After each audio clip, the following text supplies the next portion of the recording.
Monsieur le Président, Monsieur le Ministre, Monsieur le rapporteur, mes chers collègues, pêche artisanale de qualité, construction navale de plaisance avec le leader mondial Beneteau, énergie marine renouvelable, aquaculture, ostréiculture, mytiliculture, saunier, biotechnologie marine, tourisme littoral, course en solitaire autour du globe sans escale, le Vendée Globe.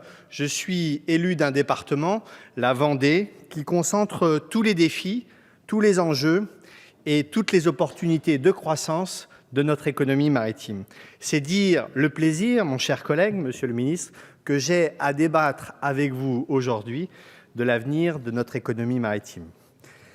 L'actualité rappelle d'ailleurs l'existence de l'économie de la mer à ceux de nos collègues qui n'auraient pas la chance de la voir tous les jours. Je ne peux pas, comme élu du littoral, comme élu vendéen, d'une côte si durement frappée dans le passé, ignorer le fait, pour ne pas dire le soulagement, que les sauveteurs, parmi lesquels la Marine nationale, que je salue, viennent de mettre hors d'atteinte de nuire le navire roulier en perdition Modern Express. Rien que cette affaire opportune, presque providentielle pour notre débat, mérite réflexion. Navire panaméen, armé de marins philippins, exploité par un armateur ayant son siège à Hong Kong. On est là, mes chers collègues, au cœur du sujet. Et si nous en sommes là, pour des raisons qui à la fois nous dépassent, la mondialisation des transports maritimes, et d'autres qui sont de notre responsabilité, une responsabilité partagée, où est aujourd'hui l'ambition maritime de la France depuis des dizaines d'années?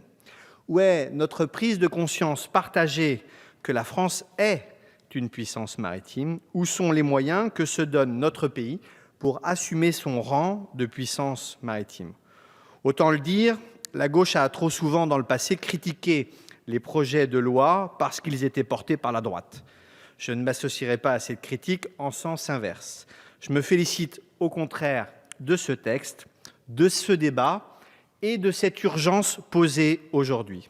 Son auteur, collègue Leroy, a fait un travail en concertation avec les professionnels et répond à un certain nombre évident de leurs attentes. C'est la bonne méthodologie.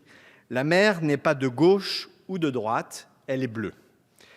Est-ce à cause de cette bonne méthode que je ne peux que déplorer en revanche que la proposition de loi d'origine, cohérente et volontariste, ait été dépecée de nombre de ces dispositions pertinentes par l'action conjointe du gouvernement et de la Commission du développement durable, se rangeant à l'avis de l'administration. Ne soyez pas surpris, mes chers collègues, qu'en conséquence, je regarde le texte avec bienveillance, mais qu'avec un certain nombre de collègues, nous réintroduirons en séance un certain nombre d'amendements qui rétabliront et proposeront de rétablir le texte initial. Puisse notre conscience de parlementaire se libérer des consignes de vote, et j'appelle mes collègues du groupe d'Arnaud Leroy comme de mon groupe à penser bleu un instant en rétablissant ces articles que nous sommes prêts à défendre au nom de l'intérêt maritime. Mais il y a un mais. Le mais, c'est que cette loi n'est pas la loi Macron de la mer, n'est pas le plan Marshall des océans. Le résultat n'est pas à la hauteur de l'ambition maritime que nous portons tous collectivement pour la France. Ce texte ne reflète pas notre ambition de faire de la mer l'avenir de la terre. D'abord parce qu'on est élu d'un certain nombre de sujets majeurs. J'ai déjà eu l'occasion de le dire en commission, je ne voudrais pas m'étendre trop longtemps sur le sujet. Sur la pêche en particulier, rien n'est dit des difficultés que rencontrent nos marins-pêcheurs dans l'illisibilité des TAC et quotas annuels. Rien n'est dit non plus sur la gouvernance de la mer et sur ce secrétariat d'État, monsieur le ministre, qui est placé sous la tutelle pesante du ministère de l'écologie. Rien n'est dit non plus sur les moyens que l'État mettra à la disposition de l'affirmation de notre souveraineté maritime sur les 11 millions de kilomètres carrés que revêt notre espace maritime mondial. Je vois qu'Olivier Favarni a compris de quoi je parlais s'agissant de l'écrasante pesanteur du ministère de l'écologie sur cette activité économique qu'est la pêche maritime nationale. Les pêcheurs ne sont pas des prédateurs, ils sont avant tout des entrepreneurs qui font vivre nos ports et notre économie maritime littorale. Et puis, il y a un deuxième écueil que ce texte recèle. Le deuxième écueil, c'est qu'il n'ose pas monsieur le rapporteur, monsieur le ministre, il n'ose pas toucher au grand totem de l'économie de la mer.